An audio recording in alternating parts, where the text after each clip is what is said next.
Hello and welcome to Observations, a podcast brought to you by Democracy Volunteers. My name is Lily Russell-Jones and today I'm joined by John Ault, the Director of Democracy Volunteers. Hello John, thank you for joining us. Hi Lily, how are you? Very well, thank you. Tonight we're going to be talking about Norway's general election and what your observers have been seeing on the ground. So what's the atmosphere like in Norway, John? Can you paint us a bit of a picture? Yeah, I mean, it's interesting. Voting doesn't just happen on one day in Norway. They've actually been doing it for several weeks. And yesterday was a full day of election voting in quite a lot of polling stations across the country. And today everywhere's voting. And the turnout's been very high from what we can tell. The TV's reporting it's probably going to be the 70%, which compared to the UK, as you know, is very high. And where exactly are you talking to me? Well, you can probably hear the wind in the background. I'm standing on an island about 20 miles outside Bergen on the west coast of Norway. Is it good weather this time of year? It sounds a bit windy. Well, I think it's supposed to be pouring down, and I can see a big cloud behind the camera as if it is going to rain later, but at the moment it's absolutely glorious. Oh, well, lucky for you then. Yeah, surprising as well. Today is Norway's general election, so that normally happens every 4 years, and they're electing 169 members of parliament. That's much less than today, isn't it? Yeah, we have 650 MPs, not including those in Scotland, Wales and Northern Ireland. Yeah, absolutely right. So how does the political system work in Norway? Can you break that down a little bit for listeners? Yeah, I mean, their electoral system is very different from ours. They have a sort of list proportional representation system.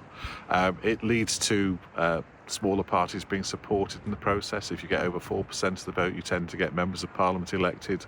So it's rare that you see a majority government. In fact, there has been one for a very long time. So as a consequence, yeah, it's a coalition-led country. It tends to be a number of parties working together. Brilliant. So let's talk about how voting works in Norway. Yes, it's very different in terms of what you see in a polling station.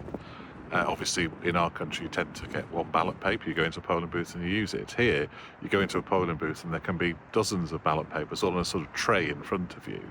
There tend to be a similar number of votes in each pile because basically they don't want to encourage people to realise who's winning if some are disappearing more than others. And you pick one of those ballot papers, you tick it, you put it in the ballot box, it gets stamped actually before you put it in the ballot box, and then that's you voted. So yeah, it's very different. It's all done behind a curtain. If you ever remember watching The Wizard of Oz, it's a bit like that. There's a big curtain that goes around the voter. They do it in private behind the curtain, and then they appear as if like the Wizard of Oz, and they go and vote in the ballot box. It's very simple, but it's very different to what we're used to seeing, yeah. Okay, and are there any other quirks to the Norwegian voting system that you think that readers should know about? Yes, I mean, one of the things that's very interesting is obviously here you have a ballot paper of each party. There can be dozens, literally dozens of different types of ballot paper in the polling booth. But here they also have a blank ballot paper, basically none of the above paper, which we would never see. You don't see on a British ballot paper none of the above parties, but here you do. So that's one of the weirdnesses that you might find difficult to understand. But basically there's a blank ballot paper that you can use, put that in the ballot box, and that can be also essentially a vote against everybody. Yeah, that's quite a decisive way of saying none of the above. Yes. And what have your volunteers been observing on the ground? Because you've had lots of people out with you, haven't you? Yeah, we've got about 30 observers across the country. We've got a big team in Oslo, obviously, is significantly the largest city in the country. We're in Bergen, there's 4 of us here. We've got people in Stavanger, in Lillehammer. You perhaps remember, well, perhaps you're too young to remember, but I remember the 1994 Winter Olympics were there. We've got people in Fredrikstad, beautiful city in the south of the country.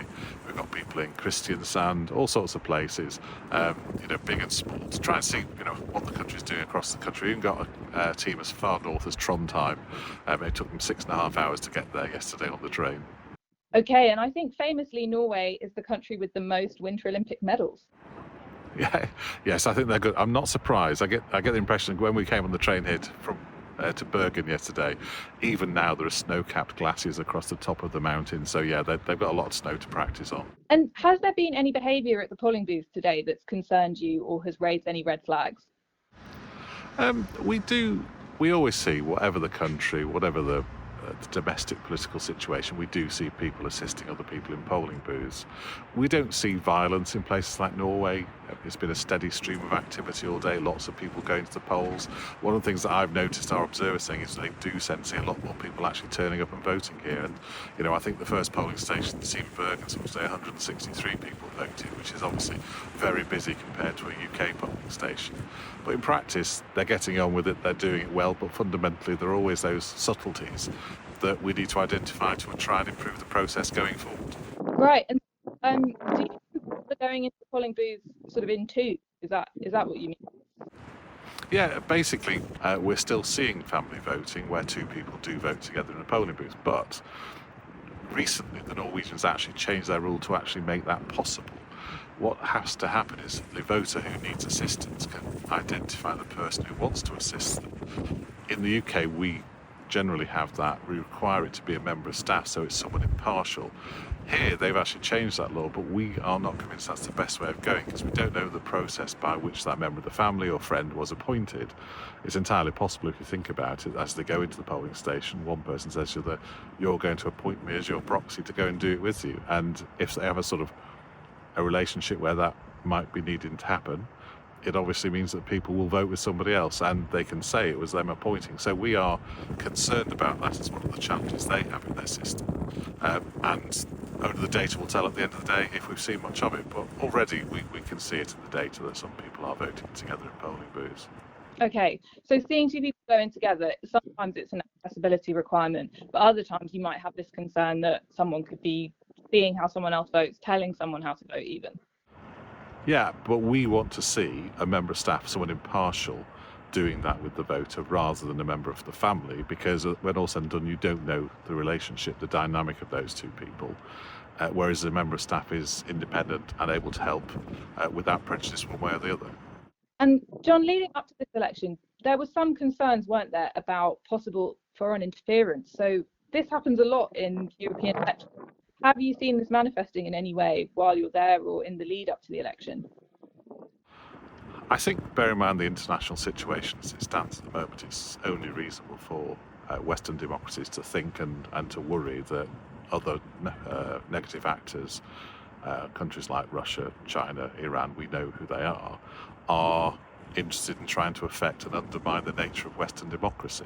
So I think it's entirely possible that the Norwegians, quite rightly, have tried to involve the security service and the police to make sure that their elections are as smooth and as trusted as possible.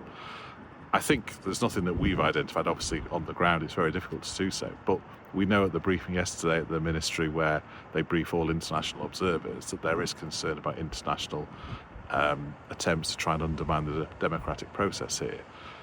Only time will tell to see if that's happened, and only time will tell whether it's had any effect. But every Western government is reasonably concerned about that, because the thing we have that they don't have is we have democracy, and it's something where people get involved, they have their say, and our governments are run based on that process. It's easy for other countries to try and undermine that. If they undermine it, undermine trust in the electoral process, then we end up with democracies that aren't trusted by the population of those countries, and that obviously is a bad thing. And do we know how interference happens? It can be very difficult to work out when it's going on at the time. Isn't that right?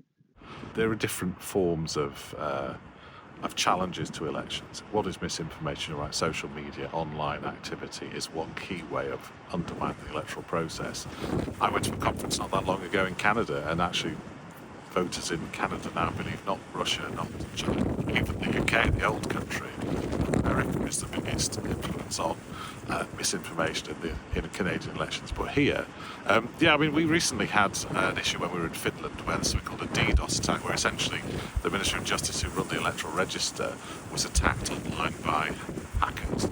And that's the sort of thing where we look at high-level technological issues that challenge the way the state essentially runs things like ID, like the electoral register, because if you can try and hack into that, if you're a bad actor, that can clearly have an impact on the way elections are run and decrease trust in them as well.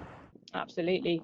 So, John, I'm going to finish that, because I know that you must be busy getting on with the election and the observation. Yeah.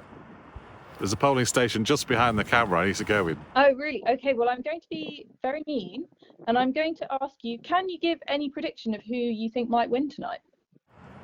We don't. You know perfectly well, Lily, we don't talk about things like that. Our job is to evaluate the process, and you're being very naughty to try and get me to tell you an answer. Thank you very much for joining me, John. It's been a pleasure to have you on. And if you enjoyed this episode, please do follow us for more. We're also available on YouTube at Observations Podcast, no spaces. My name is Lily Russell Jones. Thank you very much for listening. Cheers, Lily.